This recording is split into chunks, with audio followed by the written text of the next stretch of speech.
नेता प्रतिपक्ष बाबूलाल मरांडी शुक्रवार को 10 बजे टुंडी रोड स्थित भाजपा के जिला कोषाध्यक्ष के आवास पहुंचे। यहां पत्रकारों से बातचीत करते हुए बाबूलाल मरांडी ने मंत्री हफीजुल के बयान पर प्रतिक्रिया दी। उन्होंने कहा, संविधान की शपथ लेने वाले सरकार के मंत्री संविधान के ऊपर शरीयत को मानते हैं। ऐसे मंत्री को हेमंत सोरेन अपने मंत्रिमंडल से अविलंब बर्खास्त करे। इस तरह से सरकार के मंत्री जब बोलेंगे तो राज्य में लॉ एंड ऑर्डर की क्या स्थिति होगी, आप सोच सकते हैं। और कांग्रेस को उनके सहयोगियों को बताना चाहिए वे इस बयान से सहमत है या नहीं।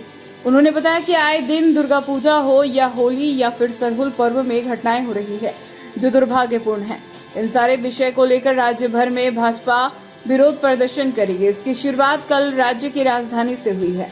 वहीं उन्होंने सीएम हेमंत सोरेन के विदेश दौरे पर कहा कि आने वाला वक्त बताएगा कि सीएम हेमंत सोरेन विदेश निवेश करने गए हैं या राज्य के लिए निवेश लाने गए हैं। जब सरकार के मंत्री होते हैं वो शपथ लेते हैं और वो संविधान की शपथ लेते हैं, और जो व्यक्ति संविधान की शपथ ले करके अगर वो ये कहता है कि भाई हमारे लिए संविधान से ऊपर शरीयत है, तो मैं समझता हूँ कि हेमंत सोरेन जी को उनको मंत्रिमंडल से बर्खास्त करनी चाहिए। और उससे आगे भी जिस प्रकार से उन्होंने कहा है कि अभी तो मुसलमान सब्र कर रहे हैं, सब्र टूट जाएगी तो क्या शब्द प्रयोग क्या है कि मार काट मच जाएगी। यानी राज्य को सांप्रदायिक आग में धकेलने के प्रयास हो रही है।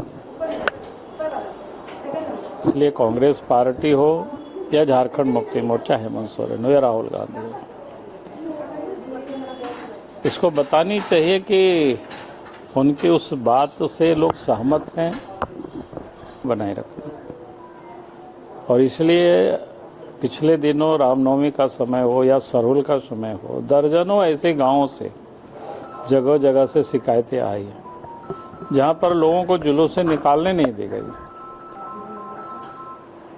अब ये तो समझना पड़ेगा वो निवेश करने गए हैं कि निवेश लाने गए हैं, क्योंकि हमने जानकारी प्राप्त की 11 ऐसे डेलीगेशन गया हुआ है, बड़ी लंबी चौड़ी।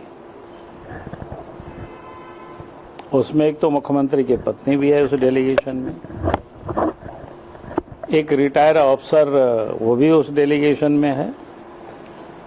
लेकिन आश्चर्य है कि अगर उनको कोई निवेश लाना है तो उद्योग विभाग के सचिव जा सकते, लेकिन उद्योग मंत्री कहीं उनका नाम दिखाई नहीं पड़ता, यानी वो नदारत है। तो इसलिए मैंने कहा कि ये पता करने की और जानकारी प्राप्त करने की ज़रूरत है कि भाई वो निवेश करने गए हैं कि निवेश लाने गए हैं।